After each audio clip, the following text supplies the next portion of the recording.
Haleluya.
Kami boleh bersama-sama berkumpul kembali kembali bersekutu meninggikan nama-Mu, menaikkan korban ucapan syukur kami, puji-pujian penyembahan kami.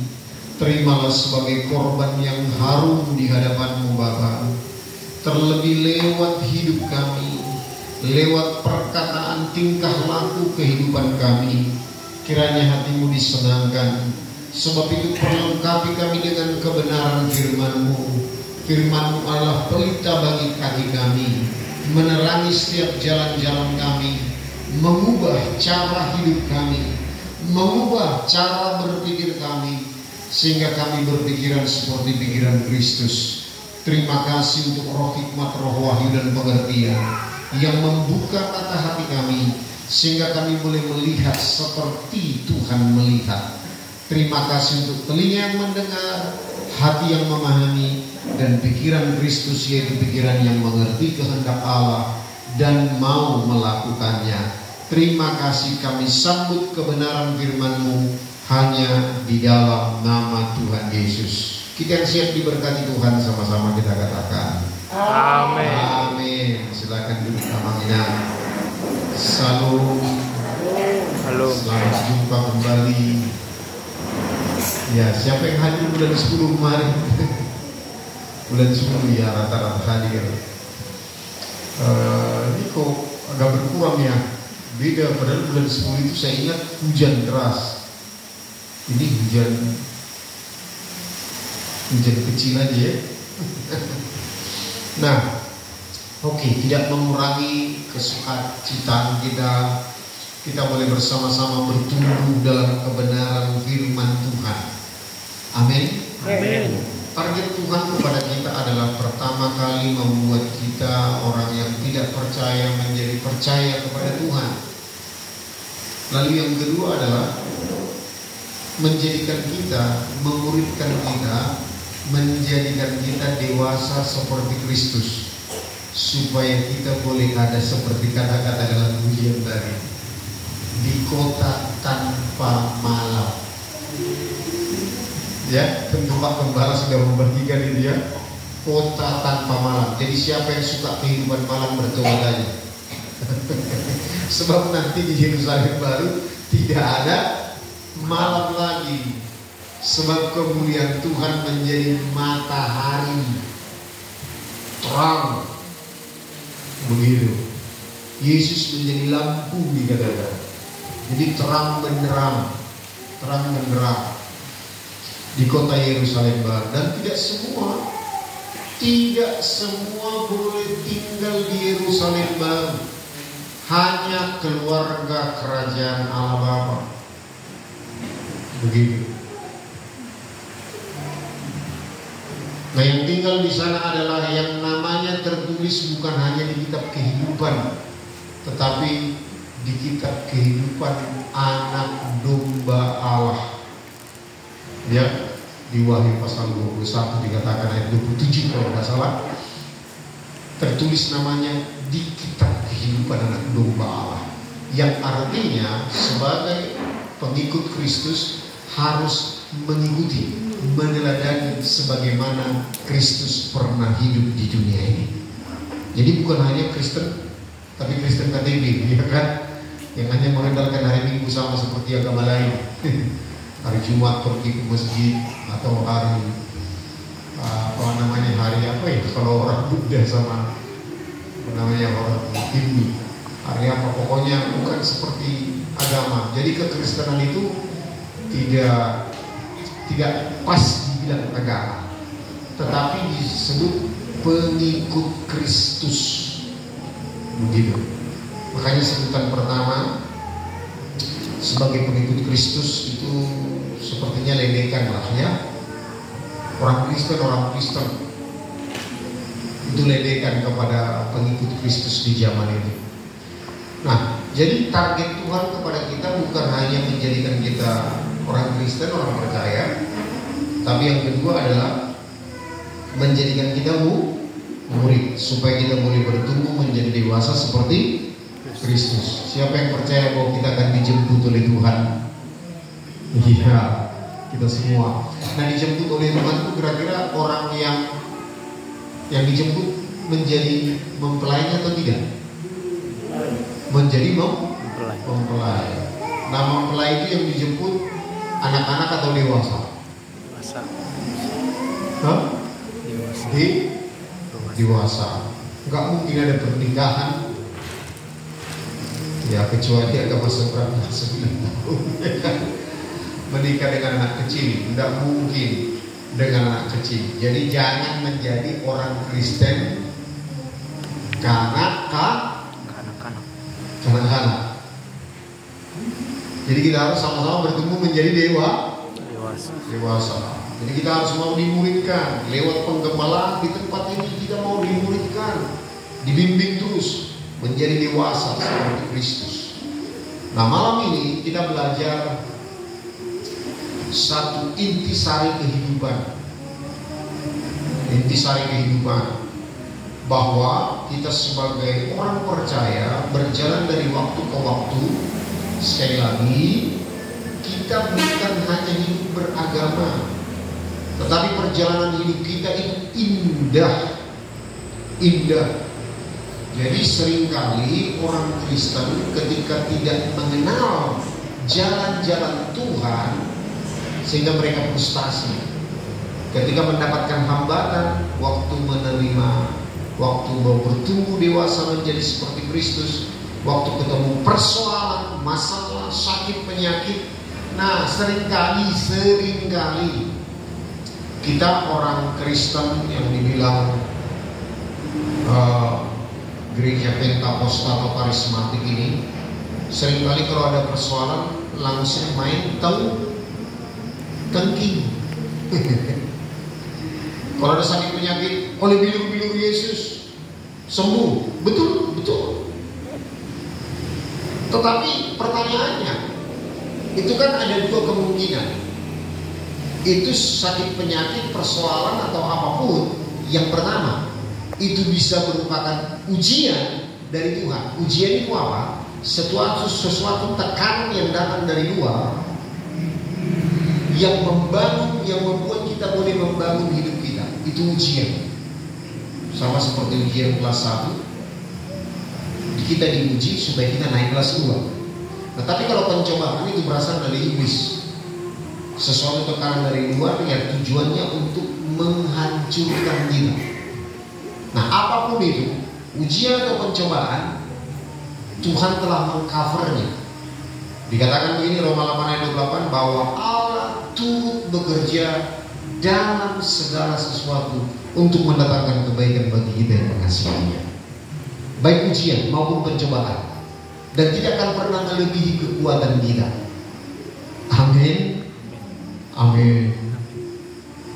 Kok kayaknya kurang seru ya kalau mendengar ujian dan pencobaan langsung. Nah, lihat, kalau kita mau bertumbuh dewasa, kita nggak bisa lepas dari ujian dan pencobaan. Nggak bisa lepas. Sebab ujian dan pencobaan itulah yang membuat kita, ketika respon kita benar di hadapan Tuhan, itu yang membuat kita boleh semakin bertumbuh menjadi dewasa. Tidak ada kedewasaan yang boleh dicapai sebagai orang percaya tanpa lewat ujian. Amin. Kan gak ada kan yang tiba-tiba lompat kelas 1 menjadi kelas 6 tanpa ujian. Nggak ada kan? Orang bisa SMP tanpa ujian, orang bisa SMA tanpa ujian, nggak mungkin ada. Amin. Nah, kalau ujian di sekolah itu diumumkan tanggal sekian ke tanggal sekian kita ujian, jadi kita bisa siap-siap. Tapi kalau ujian di dalam Tuhan, ayo, mana ada persiapan, mana ada pengumuman, nggak ada. Daud ketika disuruh oleh bapaknya Isai, waktu dia disuruh mengantar makanan roti keju kepada kakaknya yang dalam peperangan, ini kerinduan orang Israel, yaitu menjadi tentara, menjadi pasukan dari kerajaan. Tetapi Daud tidak masuk nominasi. kakak-kakaknya semua masuk nominasi. Nah, waktu kakak-kakaknya ada di medan pertempuran, waktu itu mereka diintimidasi oleh Goliat. Nah, lalu bapaknya Isai menyuruh Daud untuk pergi mengantar makanan kepada kakak-kakaknya. Nah, mana tahu Daud mana tahu bahwa hari itu dia akan diuji. Diuji oleh siapa? Oleh Goliat yang menantang umat Israel, tentara Israel. Nah, kalau Daud tidak siap, dia pasti kalah. Dia pasti ikut cara berpikir Raja Saul dan juga tentara Israel yang terintimidasi.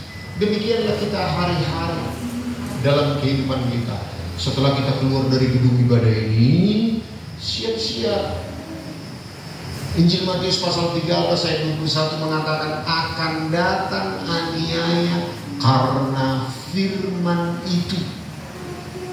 Enggak ada makanya. Injil Matius 13 ayat 21 akan datang aniaya karena firman. Jadi kalau kita dengar firman, siap-siap akan datang aniaya. Amin. Amin. Kok lemas ya dengar aniaya? Aniaya karena firman, bukan karena salah, bukan karena dosa, tapi karena kita menerima firman akan datang aniaya karena firman. Nah, kalau kita nggak siap-siap, kita kalah. Tapi kalau kita siap seperti Daud siap. Daud itu kan luar biasa. Orang yang hidup di perjanjian lama tetapi gaya hidupnya gaya hidup perjanjian baru. Memuji, menyembah. Dia katanya merobek singa dan beruang yang datang mengancam nyawa daripada ternaknya yang hanya 2-3 ekor. Dia tetap setia. Waktu dia disuruh oleh bapaknya Isai, dia sampai ke medan pertempuran. Dia dapat ujian. Ketika dia mendengar ada Goliat yang tingginya jauh melebihi tinggi orang Israel, dia mengintimidasi. Dikatakan sudah selama 40 hari.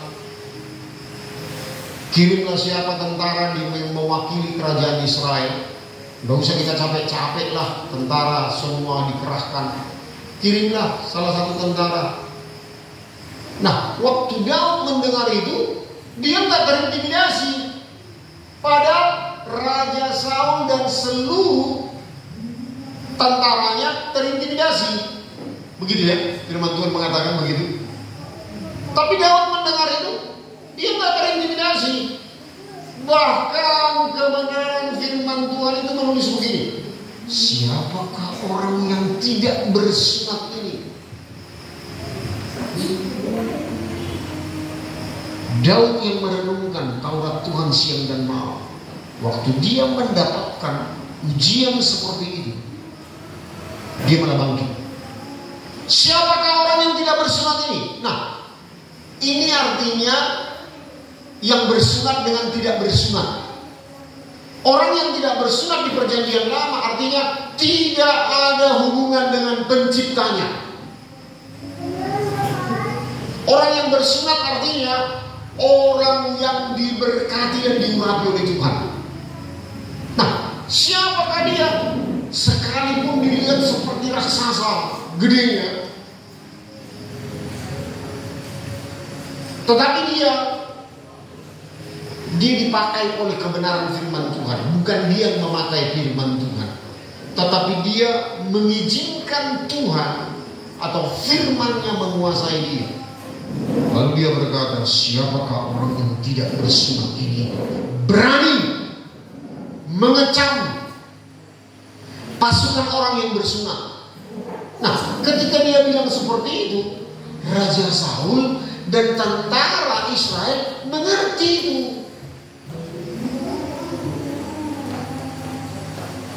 Ada banyak kita orang Kristen tahu firman Tuhan, mengucap syukurlah dalam segala hal, tetapi kita tidak mempraktekkannya. Kita tidak mengizinkan firman itu menguasai kita.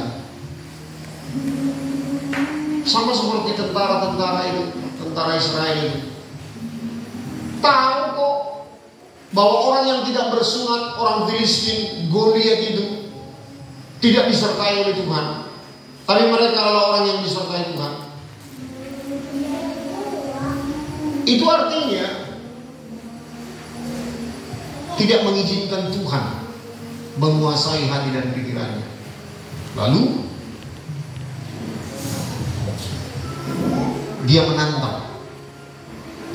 Kita tahu peristiwa ini. Waktu Raja Saul bertanya, waktu saudara-saudaranya bertanya,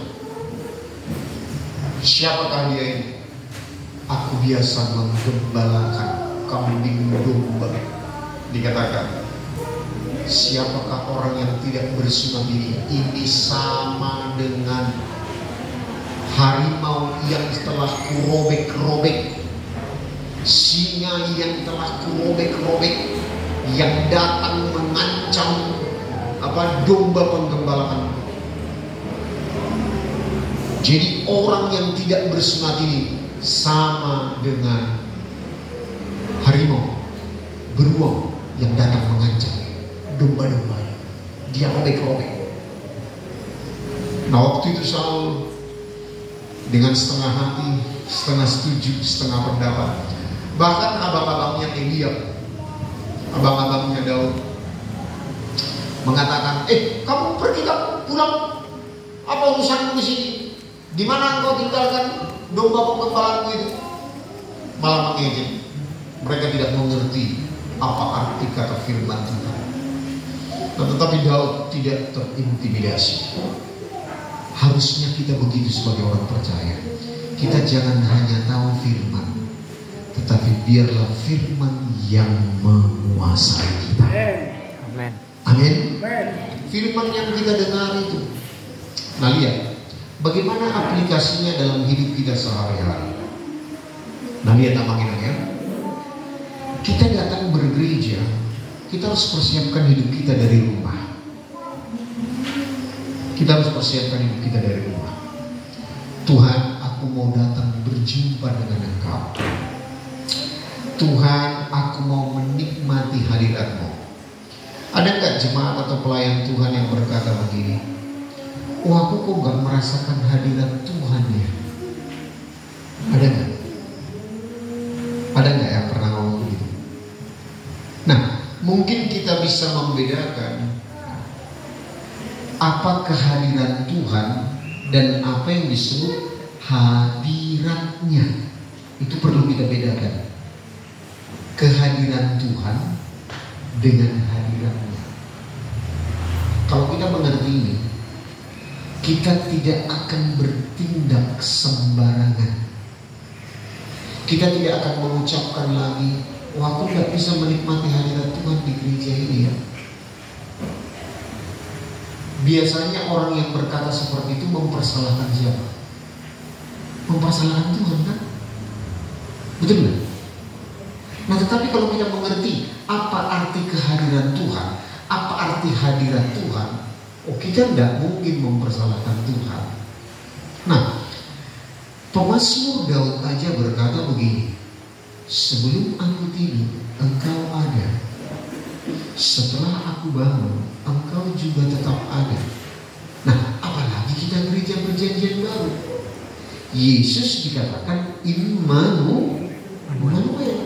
Dia tinggal di dalam kita. Bahkan Roh Kudus juga tinggal di dalam kita setelah kita menerima Yesus sebagai Tuhan dan Juru Selamat.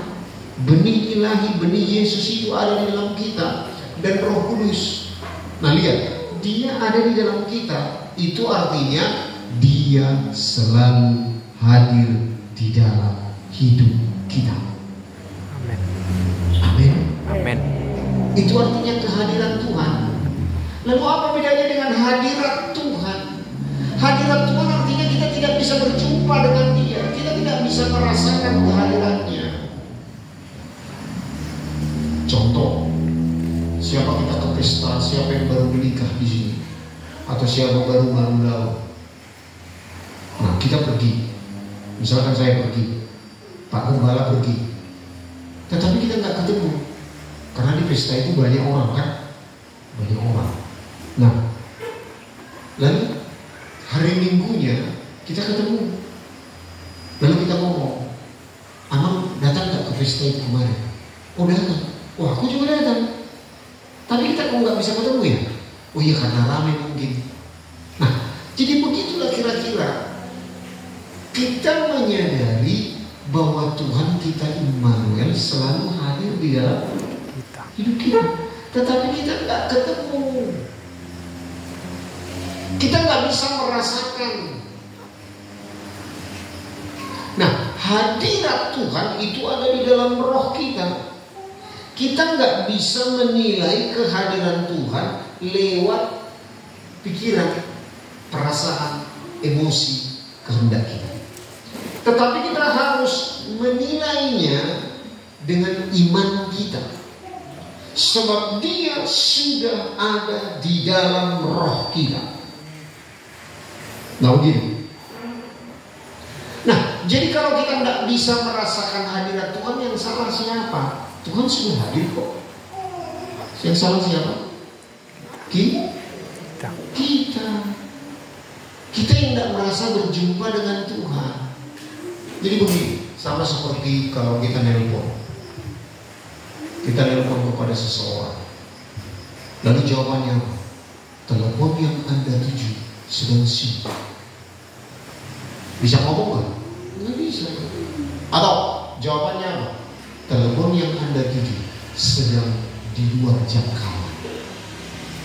Tuhan sudah nelpon kita.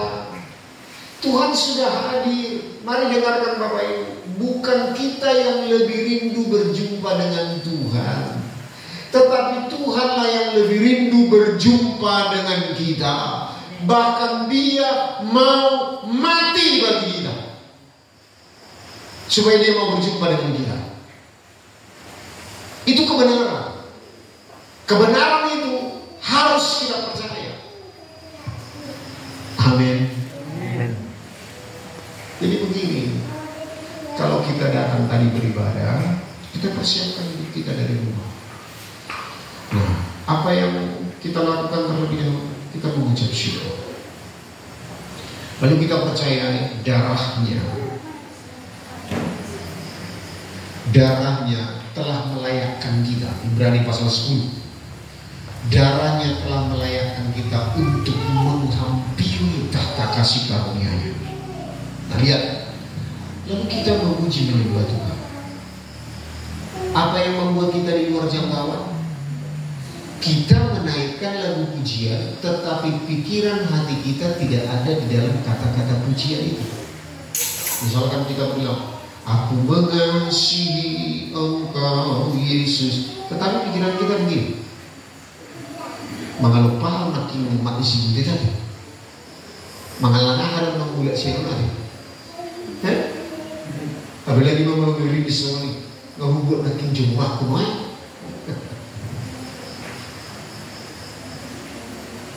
Mau pamati kokor nakin, pikiran kita melayang kemana-mana. Telepon yang Anda tuju sedang sibuk di luar jangkauan. Bagaimana kita bisa merasakan hadirat Tuhan? Jadi kalau kita menaikkan kata-kata pujian dalam penyembahan, hati dan pikiran kita juga ada di sana.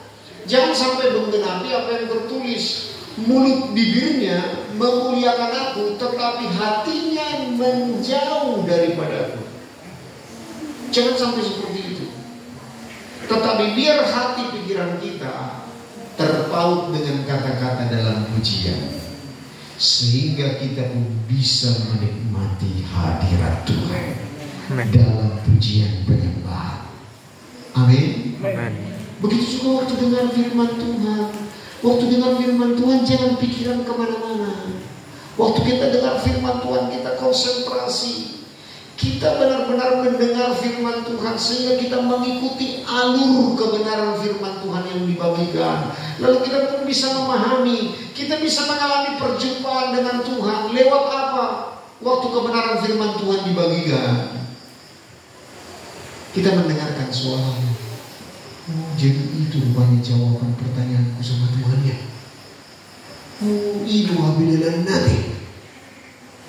Karena suku-suku tak Puasa sama Tuhan, puasa kekualami sama Tuhan. Ketika kebenaran firman Tuhan dibagikan, itu yang dikatakan ada khotbah di dalam khotbah. Itu artinya firman rema. Amin. Amin. Dan firman rema itu, kalau kita makan itu, kita lakukan itu adalah makanan bagi kita. Makanan itu ialah melakukan kehendak Bapa dan menyelesaikannya. Itu yang membuat kita bertumbuh semakin dewasa. Nah, jadi begini. Jadi kita kalau datang beribadah bukan seperti orang yang beragama, hanya datang beribadah, hadir jasadnya di sini, orangnya manusia jasmani di sini, tapi pikirannya, hatinya melayang-layang kemana-mana. Itu menjadi orang Kristen agama. Nah, kalau kita melatih di ruangan ibadah seperti ini, maka kita hidup di luar sana juga ibadah. Kita nggak pisahkan antara hidup kita di dalam gereja dengan di luar gereja, di rumah tangga, di keluarga, di hauma, di pekerjaan kita yang lain. Kita nggak pisahkan hidup kita. Sebab firman Tuhan mengatakan, hendaklah kita melakukan segala sesuatu sama seperti melakukan untuk Tuhan. Amin, amin, amin. Amin. Jadi dia, tujuan ini sebelumnya hanya memisahkan kita dari Tuhan. Besok kita bongkar ini ya, dalam ibadah malam namanya, kita bongkar bagaimana dari kitab Kejadian sampai Tuhan mengusir Adam dan Hawa dari Taman Eden. Sebetulnya itu tujuan dari iblis. Dan itu juga berlaku sampai sekarang juga. Dia datang hanya untuk menuduh dan mendakwa kita dan membuat kita merasa tidak layak. Nah begitu, membuat kita terpisah dari hadirat Tuhan. Itu tujuan iblis. Sehingga Tuhan terpaksa mengusir Adam dan Hawa keluar dari Taman Eden. Tetapi Tuhan tidak meninggalkan mereka. Tuhan juga mengikuti mereka keluar dari Taman Eden. Tuhan tidak pernah meninggalkan. Nah itu kita bongkar besok. Tetapi mari dia lakukan. Jangan pisahkan hidup kita antara di dalam ruangan ibadah dengan di luar ruangan ibadah. Mari kita baca dulu Roma pasal 12 ayat yang pertama.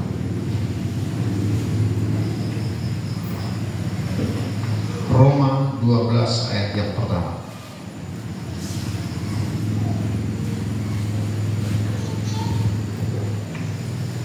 Dapat semua? Ya. Kita baca 2-3. Karena itu saudara-saudara, demi kemurahan Allah, aku menasihatkan kamu supaya kamu mempersembahkan tubuhmu sebagai persembahan yang hidup, yang kudus dan yang berkenan kepada Allah. Itulah adalah ibadahmu yang sejati. Jadi kalau ada ibadah yang sejati, berarti ada ibadah yang tidak sejati.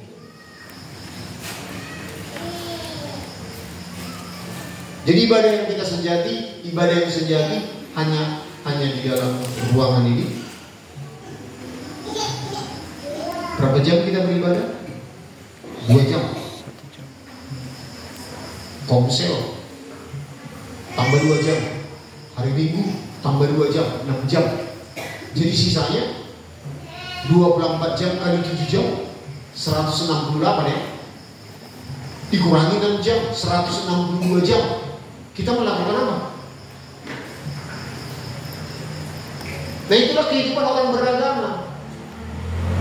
Itu yang dikatakan di istilah teologi dikotomi, dipisahkan antara hidup di dalam ruangan ibadah dengan hidup di luar ibadah.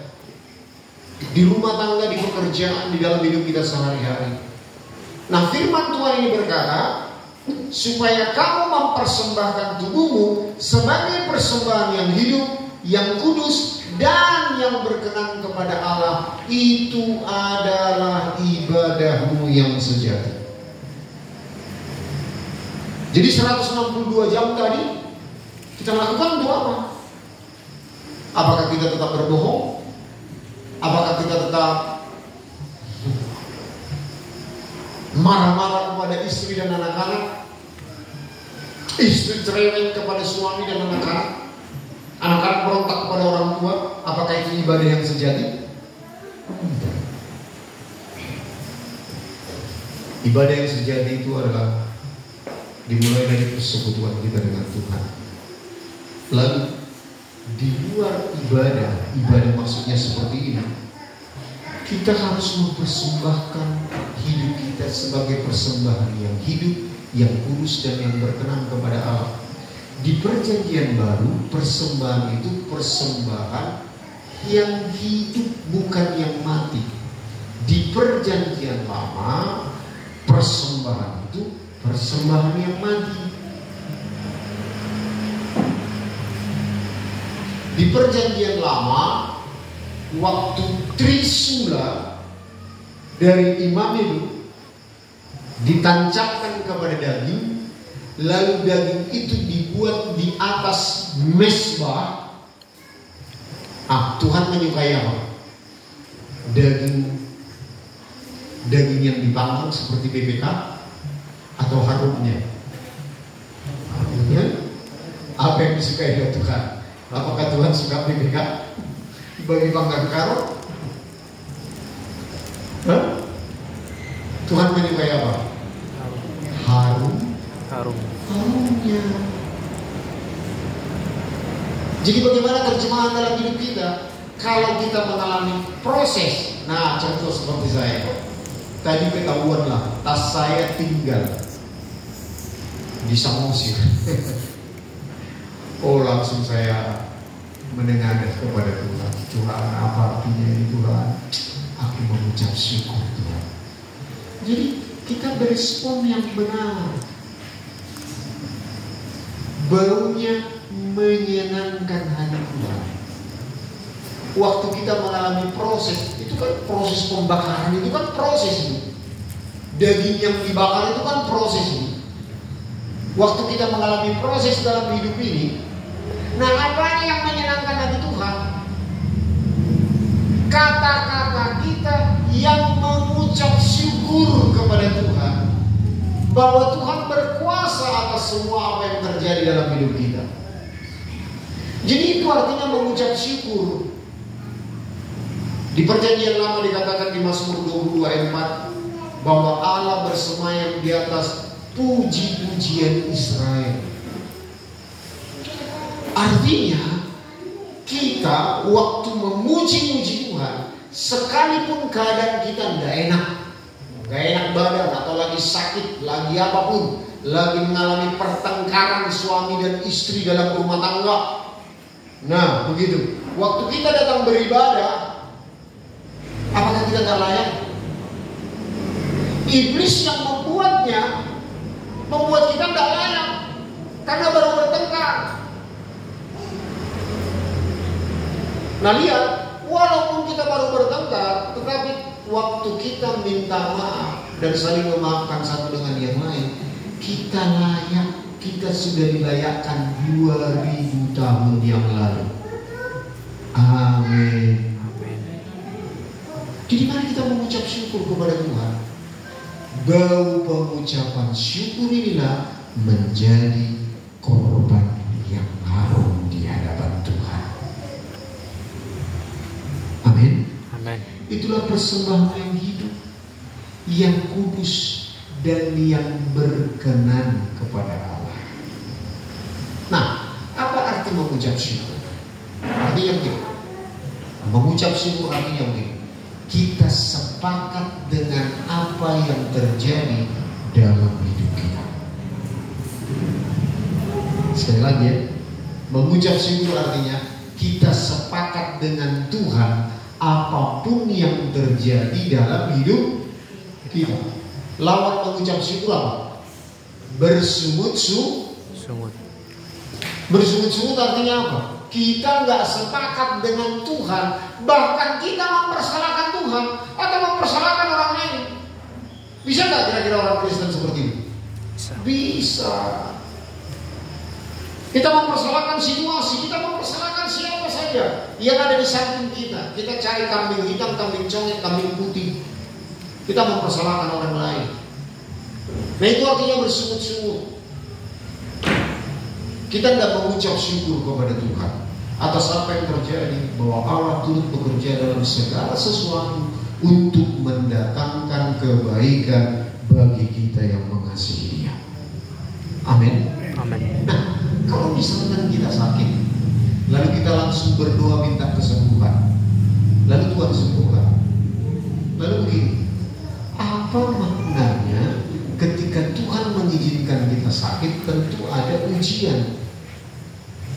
Nah kalau kita sembuh tetapi ujiannya belum kita selesaikan, berarti ada istilah ujian ulang, kan?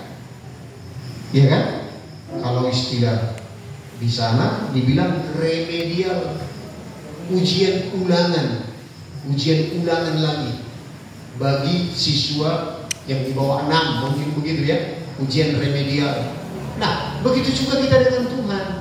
Sekalipun sakit penyakit kita sembuh, tetapi apa rencana Tuhan di balik sakit penyakit itu, di balik persoalan yang kita hadapi, belum kita selesaikan di hadapan Tuhan, itu belum selesai ujian kita. Nah bayangkan kalau ada umur 12 tahun tetapi masih kelas 2 SD. Itulah orang-orang Kristen kekanak-kanakan rohani, tidak pernah bertumbuh menjadi remaja, menjadi dewasa. Itu dia. Jadi sebaiknya kita bisa mengerti apa kehendak Allah di balik setiap rencana Tuhan lewat ujian ataupun lewat pencobaan, supaya kita membuat itu menjadi korban ucapan syukur, persembahan yang hidup, yang kudus dan yang berkenan kepada Allah. Apa yang keluar dari hati kita, dari pikiran kita, dari mulut kita, itulah yang menyenangkan hati Tuhan. Amin. Tuhan Yesus pernah bilang begini, apa yang masuk ke dalam mulut, ke dalam perut akan dibuang ke jamban. Tetapi apa yang keluar dari dalam hati, dari pikiran, itulah yang bisa menajiskan kita ataupun yang menguruskan kita. Pernah ingat itu ya, Tuhan Yesus bilang begitu? Iya kan? Nah, itu juga yang terjadi bagi orang Israel. Ulangan 8 ayat 2 mengatakan begini, aku membawa engkau masuk kepada gurun yang pertama, untuk merendahkan hatimu. Yang kedua, supaya engkau tahu apa yang ada di dalam hatimu. Bukan supaya Tuhan tahu, Tuhan sudah maha tahu.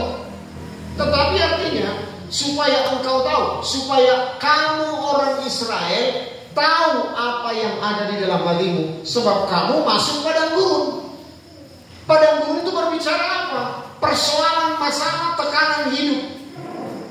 Nah lihat, kalau ada karung berisi batu kerikil, kalau ditekan dari luar sama balok atau batu besar, yang keluar apa dari karung ini? Bisa nggak keluar pasir atau batu besar? Nggak bisa kan? Yang keluar pasti kerikil. Begitu juga kalau ada tekanan persoalan datang ke dalam kehidupan kita, diizinkan oleh Tuhan. Yang keluar apa dari mulut kita? Kata sungut-sungut atau kata ucapan syukur. Itulah yang menajiskan kita atau yang menguduskan kita, sehingga itu menjadi persembahan yang hidup, yang kudus dan yang berkenan kepada Allah. Amin. Amin. Tadi perjanjian lama begini, kalau ada daging yang tidak terbakar, itu dibuang, lalu itu menjadi bau karena dikerubuti oleh lalat. Begitu juga dengan daging kita, keinginan daging, keinginan mata, keangkuhan hidup yang selalu mengalami proses dalam kehidupan kita. Ketika kita tidak mengizinkan untuk dibakar sebagai korban yang hidup, yang kudus dan yang berkenan kepada Allah, itu akan membuat bau di hadapan Tuhan. Jadi mari lihat awalnya, jangan pisahkan antara hidup kita di dalam ruangan ibadah dan kerjaan, di rumah, di diabe, di luar ruangan. Amin. Amin. Jadikan itu semua sebagai persembahan yang hidup, yang kudus dan yang berkenan. Nah, coba kita ambil satu aplikasi yang sangat autentik, yang sangat nyata. Siapa di sini ibu-ibu yang masih bergumul akan suaminya malas kerja, atau suaminya kelapa terus, atau suaminya marah-marah aja? Siapa ya? Hanya satu orang aja? Oh, 2 orang. Yang lainnya sudah beres semua suaminya ya? Iya kan ya? Hah? Sudah beres semua suaminya. Siapa yang tidak bergumul lagi akan suaminya? Nah, sebaliknya, siapa di sini suami yang masih bergumul dengan istrinya yang cerewet? Hah? Nah, rindu nggak suami atau istri supaya pasangannya menjadi beres, mengalami perubahan? Rindu nggak? Ya, rindu. Coba siapa yang rindu ya? Kita semua. Sebab tidak ada keluarga yang tidak pernah bertengkar. Ya, Bang Pendeta, amal aja sama yang pernah bertengkar. Saya juga, ini saksinya anak saya, pernah bertengkar dengan istri saya. Presiden pun pernah bertengkar suami istri. Makanya dalam bimbingan pranikah ada satu sesi bertengkar dalam kasih. Nah, lihat bagaimana cara mempraktekkan, mempersembahkan hidup sebagai persembahan yang hidup, yang kudus dan berkenan ketika melihat pasangan kita berubah. Waktu istri marah-marah, cerewet, tetap melakukan apa yang biasa menjengkelkan suami. Waktu suami tetap marah-marah, belum mengalami perubahan kepada istri dan anak-anak. Nah, lihat teman-teman, lihat bagaimana caranya mengubah itu menjadi persembahan yang hidup dan yang kudus dan yang berkenan kepada Allah. Ini firman Tuhan ini, sebab Allah adalah kasih.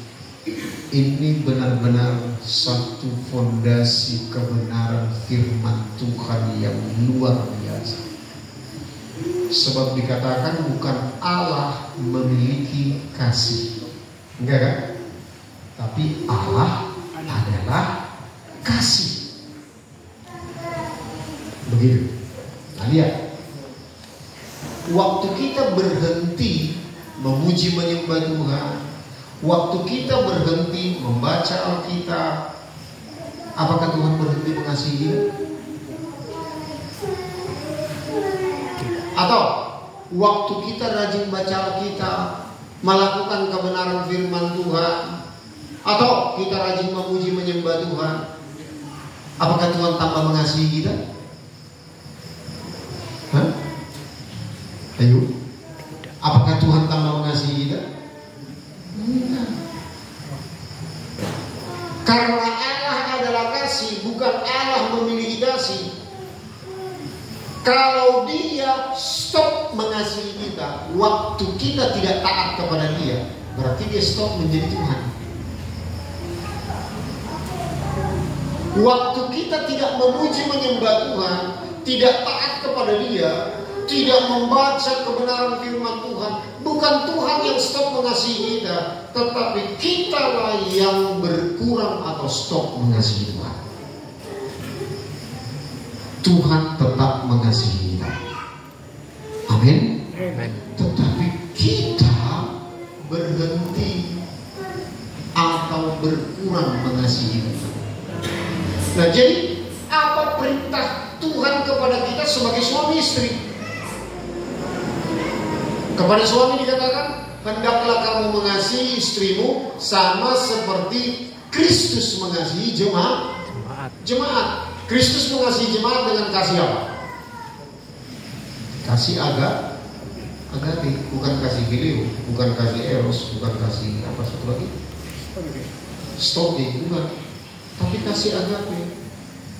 Itu kasih yang kekal. Itu kasih yang kembali kepada kasih yang semula. Itu. Nah, hendaklah kamu mengasihi sesamamu sama seperti aku mengasihi kamu. Jadi begini, waktu seorang suami melihat istri marah-marah, lihatlah, biasanya kita berespon juga marah-marah. Apa artinya itu? Itu artinya kita menjadikan istri menjadi Tuhan kita. Kita mempertuhankan kecerewetan istri kita. Kita balas marah-marah. Kita melayani kemarahan istri. Padahal Tuhan berkata, kasihilah istrimu sama seperti aku mengasihi kamu. Jadi sebagai suami, ketika kita dicerewetin sama istri, bilang sama Tuhan, Tuhan, cocok kali istriku ini sama aku, Tuhan. Oh, masih bingung ya? Cocok kali istriku ini sama aku.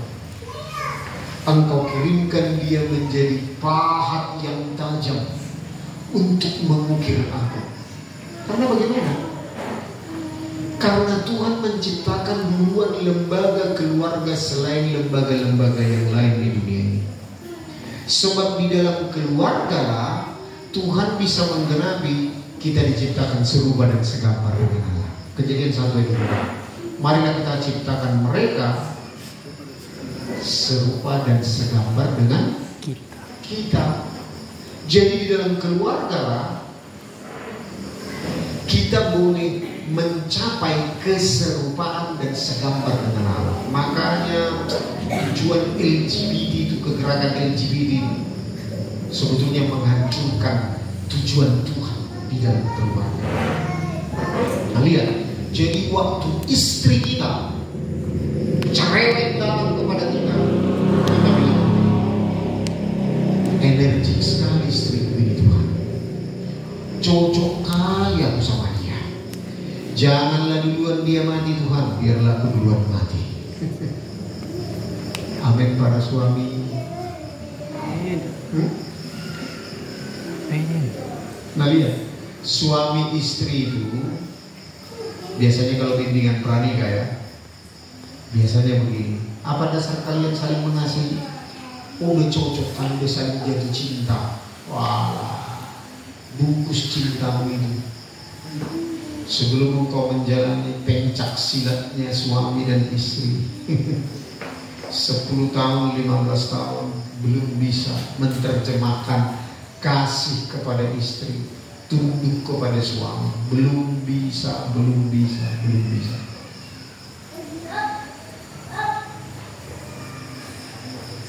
Baru berkeluarga, kalau bulanku, kalau bintangku, iya kan? Naik ke atas, ke atas masjid, di sana ada bulan, ada bintang. 2-3 bulan ditonjok sama suami, ada bulan, ada bintang berkunang-kunang. Itulah bulan dan bintang. Semakin lama kita berkeluarga, semakin kita mengerti pencak silatnya suami, semakin kita mengerti pencak silatnya istri. Amin, suami-suami dan istri. Oh, kayaknya nggak pernah terjadi ya bagi yang meminangnya. Jadi lihat, waktu suami tetap marah-marah, belum berubah di hadapan istri, kita tetap tekun melakukan kebenaran firman Tuhan. Waktu datang tekanan itu datang kepada kita, kita tetap mata kita tertuju kepada Tuhan. Hai istri-istri, tunduklah kepada suami. Kalau dia baik-baik aja, kalau dia jahat, hajar boleh, begitu? Enggak kan? Istri tunduk kepada suami, baik atau tidak baik suami. Bukan karena kebaikan suami makanya istri tunduk kepada suami, tetapi karena perintah Tuhan. Jadi kita tidak mempertuhankan suami waktu kita melayani. suami, kita tetap melayani Tuhan dengan cara apa? Kita tetap melakukan firman Tuhan, tunduk kepada suami. Amin. Para istri, nggak enak ya? Itulah ibadah kita yang sejati. Amin. Amin. Begitu juga istri. Waktu kita melihat istri kita masih tetap cerewet, kita Tuhan, istriku belum berubah. Iya, kegagalan berkeluarga adalah ketika suami istri saling menuntut. Waktu kita bimbingan konseling pernikahan, kita tanya kepada calon mempelai pria, apa yang membuat engkau jatuh hati kepada perempuan ini? Oh, dia juga cocok kali sama aku. Nah, begitu 2-3 bulan berjalan, cocoknya masih ada enggak? Kalau kita mau berusaha menemukan pasangan dengan cara menemukan orang yang cocok kepada kita, nggak bakalan ketemu. Bisa nggak pasangan kita memenuhi kebutuhan kita dari A sampai Z? Bisa nggak? Itu artinya kita menuntut pasangan kita supaya sesuai dengan kehendak kita. Tetapi yang paling cocok memilih pasangan adalah begini, bukan dia yang cocok untuk aku, tetapi begini, akulah yang cocok untuk dia. Bukan menuntut, tetapi memberi, tetapi melayani. Suami istri yang saling melayani, tidak saling menuntut. Apa yang dituntut dapat apa enggak? Ayo, kira-kira gimana? Dapat apa enggak? Dapat. Udah lapar ini. Hah? Tapi kalau saling menuntut, dapat nggak yang dituntut? Enggak bakalan dapat. Tetapi kalau saling melayani, bukan engkau yang tepat bagiku, tetapi aku yang tepat bagimu.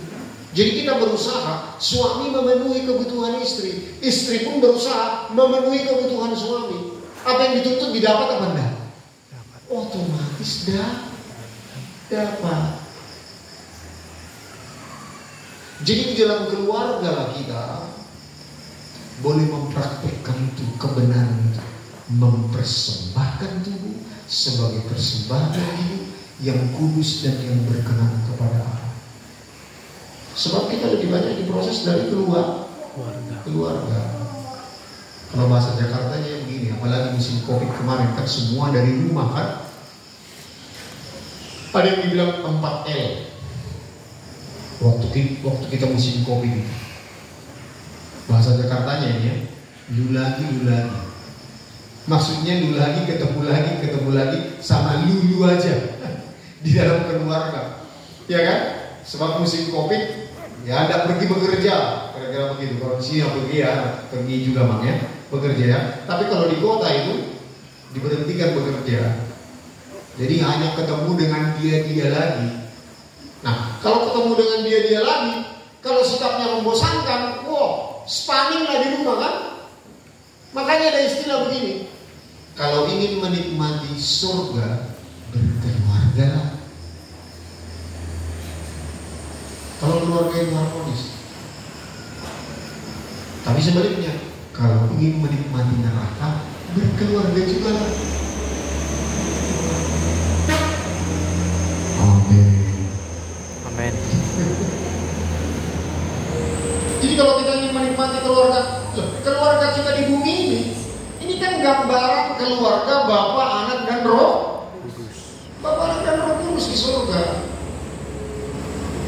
Dan sebagai bukti kita nanti di kekekalan kita disebut keluarga kerajaan Allah. Wow, itu luar biasa. Jadi mari kita lihat apa-apa. Kita jangan pisahkan hidup kita. Waktu kita datang beribadah di mesbah keluarga, di tempat ini, dengan dalam hidup kita sehari-hari. Sebab lebih banyak waktu kita di luar ruangan ibadah daripada di dalam ibadah. Sebab itu persembahkan tubuh kita sebagai persembahan yang hidup, yang kudus dan yang berkenan kepada Allah. Biasanya kita gagalnya di mana? Waktu ada proses dan masalah itu datang. Begitu. Coba kita buka dulu yang ayat yang kita katakan tadi, Matius pasal 13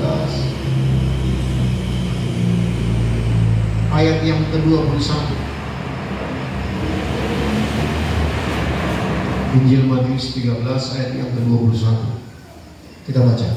Tetapi ia tidak berakar dan tahan sebentar saja apabila datang penindasan atau penganiayaan karena firman itu. Orang itu pun segera iya. Apa definisi murtad? Apa pindah agama? Enggak.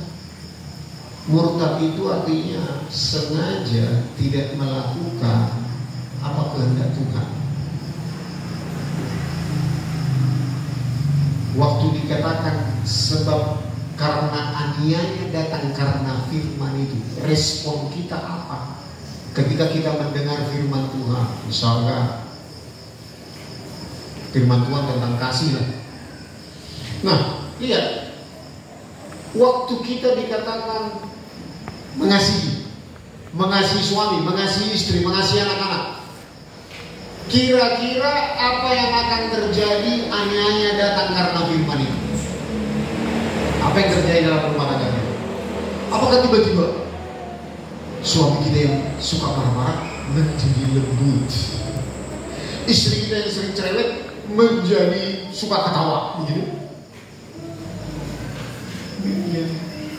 Aniaya datang karena firman itu. Tiba-tiba suami kita kok tambah marah-marah, istri kita tambah cerewet. Supaya apa? Supaya menguji firman dan aniaya yang datang karena firman itu bisa kita praktekkan atau tidak. Nah, mari dengarkan abang kita. Kasih itu beda dengan jatuh cinta. Jatuh cinta itu dikuasai oleh keadaan, emosi, pikiran, perasaan. Jatuh cinta itu dia dikuasai oleh situasi. Kalau kasih itu mainnya tidak di area perasaan, itu mainnya di dalam roh kita. Waktu kita menerima Yesus sebagai Tuhan dan Juru Selamat, dikatakan kasihnya telah dicurahkan di dalam roh kita oleh Roh Kudus. Jadi kasih itu adalah keputusan, bukan perasaan. Jadi kalau perasaan itu bergantung situasi. Nah, kalau orang yang kita kasih ini baik-baik aja, lalu kita mengasihi dia dengan baik-baik aja, itu makanya Tuhan katakan, apa bedanya kamu dengan orang dunia ini? Tetapi kasih itu adalah keputusan. Nanti baca ya, 1 Korintus 13 dikatakan kasih itu mulai dari apa? Sabar, rendah hati. Nah, rendah hati, sabar, mengendalikan diri semuanya itu ada di dalam roh kita. Di dalam roh kita. Jadi kita perlu mengambil keputusan untuk mempraktekkannya. Bukan tergantung kepada situasi apakah orang yang kita kasih ini sedang baik-baik saja atau tidak baik-baik saja. Kita tidak tergantung kepada situasi, tetapi tergantung kepada firman yang ada di dalam roh kita. Lalu bagaimana kita bisa menguasai supaya hati itu bisa dinikmati oleh pikiran, perasaan, kehendak kita, supaya bisa dinikmati oleh tubuh kita, supaya bisa dinikmati oleh orang lain di sekitar kita. Kita perlu mengambil keputusan. Jadi kasih itu bukan bergantung kepada situasi perasaan, tetapi bergantung kepada keputusan. Terutama karena aniaya datang karena firman itu. Jadi jangan berharap begini. Kalau dibilang sabarlah kamu, waktu firman Tuhan dibagikan kasih itu sabar, apakah kita tiba-tiba jadi sabar?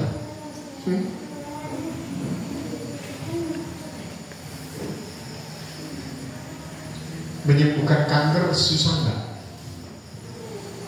Begituan. Mudah. Hitungan berapa jam? Berapa menit? Berapa detik? Hanya sekian detik. Orang penyakit kanker bisa sembuh. Tapi coba kalau mujizat, yaitu lewat perbuatan-perbuatan melahirkan karakter Kristus. Orang yang tidak sabar menjadi penyabar. Butuh waktu berapa detik? Berapa menit? Berapa jam? Berapa hari? Berapa bulan? Berapa tahun? Jadi jangan kita melihat mujizat penyakit kanker disembuhkan jauh lebih besar daripada mengubah orang yang tidak sabar menjadi sabar. Mujizat yang terbesar adalah mengubah karakter manusia kita menjadi karakter ilahi. Itu mujizat yang terbesar. Amin. Dari anak-anak rohani menjadi dewasa. Apakah selama kita mengikut Tuhan sudah mulai terjadi perubahan dalam kehidupan kita? Yang tidak sabar menjadi sabar, yang pembohong menjadi jujur, yang suka marah-marah menjadi pengakuan. Ini mujizat yang membawa kita sampai kepada kekekalan. Coba, kalau orang yang penyakit kanker yang divonis oleh dokter mati, lalu tiba-tiba mengalami mujizat dari Tuhan, sembuh, gagal gak kematiannya? Gagal. Apakah dia nggak mau mati lagi? Nggak bisa mati lagi? Oh, nggak gagal kematiannya, hanya tertunda. Apa yang menyelamatkan dia di depan tahta pengadilan Kristus ini? Di Lukas 16 dikatakan aletheia, harta yang sesungguhnya, yaitu karakter Kristus. Itu yang bisa menyelamatkan kita di hadapan tahta pengadilan Kristus. Bukan mamon yang tidak jujur itu. Mamon yang tidak jujur itu artinya apa? Emang hakim yang adil bisa disogok dengan uang, dengan mamon yang tidak jujur? Mamon itu bisa membela kita di dunia ini, tetapi di depan tahta pengadilan Tuhan nanti dia nggak jujur, dia nggak bisa bela kita. Yang bisa membela kita hanya hati nurani kita, kodrat ilahi kita, karakter Kristus, kesabaran kita, kasih yang ada pada kita, yang sudah menjadi nyata di dalam kehidupan kita lewat pertumbuhan rohani kita menjadi dewasa seperti Kristus. Itulah yang bisa menyelamatkan kita dari tahta pengadilan Kristus.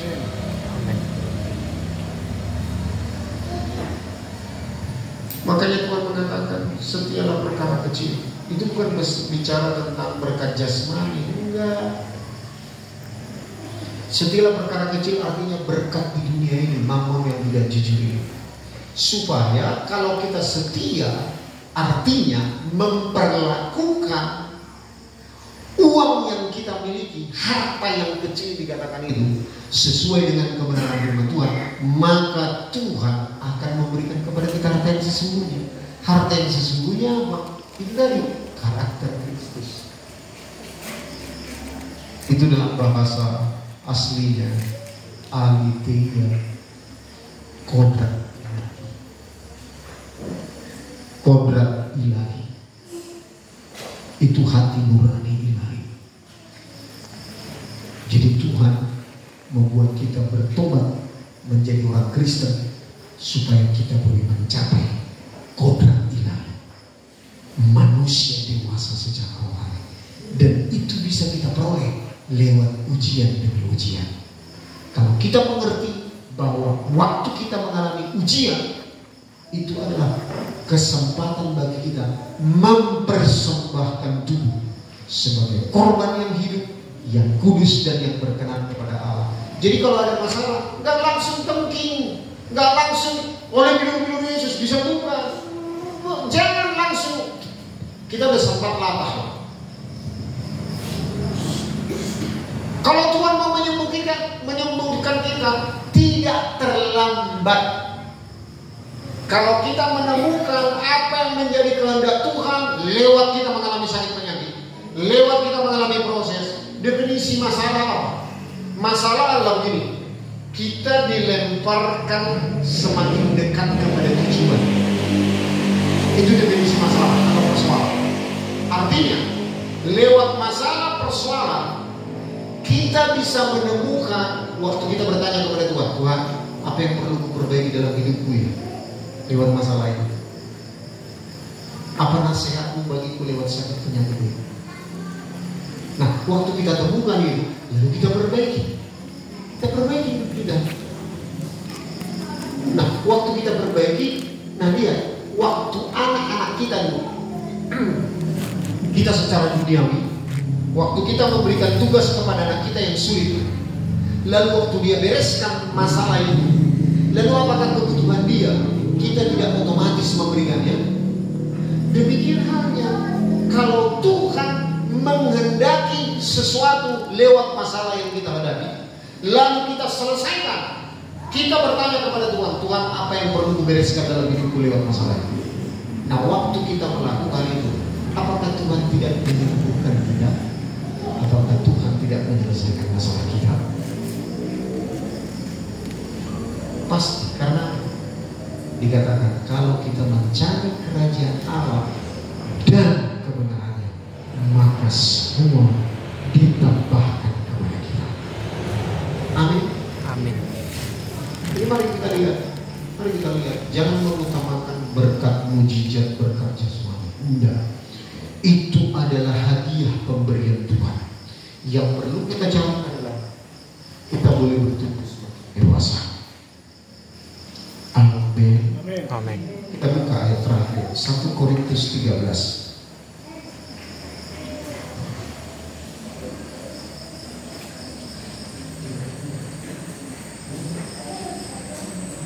Ayat yang ke-11, 1 Korintus 13 ayat yang ke-11.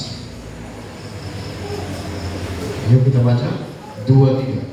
Ketika aku kanak-kanak, aku berkata-kata seperti kanak-kanak, aku merasa seperti kanak-kanak, aku berpikir seperti kanak-kanak. Sekarang sesudah aku menjadi dewasa, aku meninggalkan sifat kanak-kanak itu. Itulah ciri-ciri orang dewasa. Dia mau meninggalkan sifat kanak-kanak itu. Apa yang paling real, yang paling kelihatan sifat kanak-kanak? Apa? Merdek. Kalau tidak diladeni permintaannya, apalagi anak-anak sekarang kan, kalau minta handphone kan, isa nak kau mesej merdek di mulai handphone. Iya kan? Itu sekarang penyakit anak-anak yang paling luar biasa. Saya kalau ke anak-anak saya ajar mulai dari kecil. Tidak semua permintaanmu itu disetujui oleh Tuhan. Kalau ada minta sesuatu, minta kepada Tuhan, jangan kepada paparan-paparan.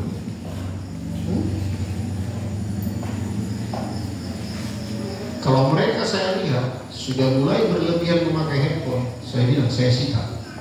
1 hari, 2 hari, 3 hari, 1 minggu, simpan. Kalau mereka mulai bergantung kepada handphone. Jadi mereka mulai juga bertumbuh semakin dewasa. Nah lihat, kita harus berani meninggalkan sifat kanak-kanak kita. Sifat kanak-kanak itu tidak otomatis menjadi dewasa,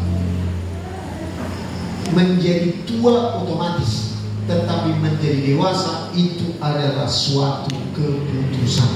Keputusan meninggalkan sifat kanak-kanak adalah ketika kita mengerti kebenaran. Amin. Waktu kita mau melakukan kebenaran firman Tuhan, kita ambil keputusan. Jadi sekali lagi, jangan main di area perasaan. Jangan main di area perasaan. Jadi hadirat Tuhan juga kita begitu. Tuhan jelas hadir kok. Aku tadi merasakan hadirat Tuhan. Kenapa kamu merasakan hadirat Tuhan? Aku merinding. Wih, di kuburan juga dia merinding. Kalau jatuh cicak juga di belakang tengkuk kita juga merinding.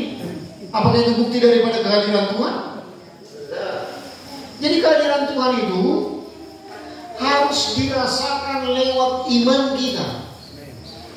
Lalu bagaimana kita bisa merasakan secara pikiran emosi waktu kita ikutkan emosi, pikiran, perasaan, kehendak kita di dalam kata-kata pujian ini, di dalam kebenaran firman Tuhan ini. Baru kita bisa merasakan. Kalau pikiran kita kemana-mana, di luar jangkauan. Jadi sesuatu yang ada di dalam roh kita itu sudah terdownload. Oh tadi ayat terakhir ya, ini ayat penghabisan. Ya, coba kita lihat ya. 2 Korintus pasal 3, ini teringat. 2 Korintus pasal yang ketiga, ayat yang ketiga. Lihat, saya tadi sudah terangkan, tetapi ayatnya belum saya bagikan. 2 Korintus pasal 3 ayat 3. Kita baca lagi 2:3. Karena telah ternyata bahwa kamu adalah surat Kristus yang ditulis oleh pelayanan kami, ditulis bukan dengan tinta, tetapi dengan roh dari Allah yang hidup, bukan pada loh-loh batu, melainkan pada loh-loh daging, yaitu di dalam hati manusia. Jadi ketika kita lahir baru, kitab Yeremia dan Ezekiel berkata, aku memberikan roh yang baru, hati yang baru. Jadi begitu. Jadi surat Kristus itu, firman Tuhan itu bukan dituliskan lagi di loh-loh batu seperti di perjanjian lama, tetapi telah dituliskan di dalam loh-loh hati. Kapan itu? Waktu kita menerima Yesus sebagai Tuhan dan Juru Selamat, itu telah di-download di dalam roh kita. Dikatakan bahwa kita telah dikaruniai. Nah, kita bahas ini besok malam, memangnya besok malam secara tuntas. Kita telah lahir baru, semuanya di dalam roh kita telah terbuka. Tetapi jiwa kita, nah waktu kita lahir baru kan, yang lahir baru itu apa? Roh kita, jiwa kita belum. Pikiran, perasaan, kehendak kita belum berubah. Tubuh kita apa lagi? Tubuh kita nanti dipermuliakan, ya. Tubuh kita akan dimuliakan waktu Yesus datang. Nah, jadi di dalam roh kita telah tertulis semuanya kebenaran firman Tuhan. Telah di-download sama Tuhan. Kira-kira begitu bahasa komputernya sekarang. Nah, bagaimana cara mengeluarkan di dalam roh kita sehingga kita bisa menikmati secara pikiran, perasaan, kehendak ke dalam jiwa kita, lalu kepada tubuh kita, lalu juga mengalir kepada orang lain. Itu kita akan bahas besok, ya. Jadi mari datang besok, kita akan bahas tuntas. Jadi waktu lahir baru kita telah menerima harta warisan kita di dalam roh kita, termasuk tadi karakter Kristus itu, kasih, kesabaran, semuanya sudah ada di dalam roh kita. Jadi kita tinggal mengambil keputusan untuk mengasihi. Amin. Amin. Bukan lagi bergantung kepada perasaan, emosi, situasi, tidak. Tetapi berdasarkan roh kita, keputusan yang kita ambil untuk mengasihi, sekalipun orang yang kita kasihi itu tidak menyenangkan.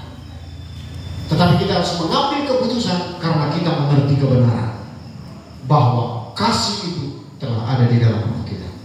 Kita harus mengambil keputusan untuk mengasihi. Amin, Bapak Ibu. Amin. Jadi mari kita ya.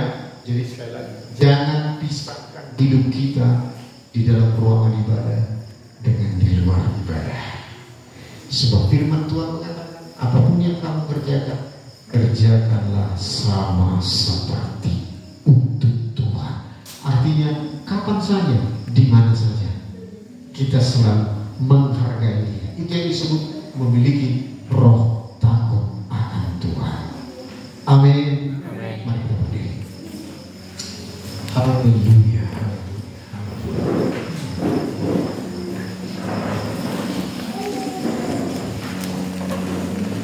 Terima kasih Bapak.